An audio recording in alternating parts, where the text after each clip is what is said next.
fight between the state government and its sacked doctors doesn't seem to let up after a round of failed negotiations and another day in court ended up with no solution in sight. Outside, emotions boiled over as protesters from each side tried to outdo each other. At issue, an agreement reached on pay 2 years ago that the doctors say has been reneged on by the government. The month-long strike further strains a healthcare system that's already challenged.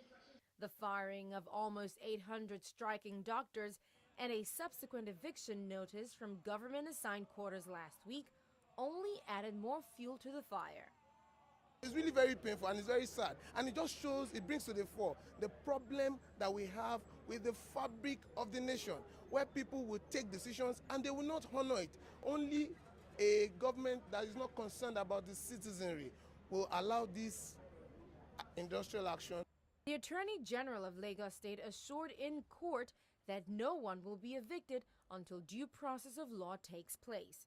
He also says talks are ongoing, but the doctors are proving inflexible with negotiations so far. Counsel for the doctors, however, calls the posturing of the state on the matter arrogant and reminiscent of military dictatorship. If Lagos State government is still mounting his eye horse and insisting that it's not going to discuss with anybody, then of course I think that there's going to be a lot of problem, because this is not a matter that is peculiar to Lagos State. This is a matter that is at the root of strikes in Nigeria. You can't enter into an agreement and refuse to implement the agreement. That is not in accordance with the principles of democracy. That is the point that doctors are raising. You cannot now come and say, look, we had agreed with you in the past, now we cannot pay what we agreed. Does that make sense to anybody?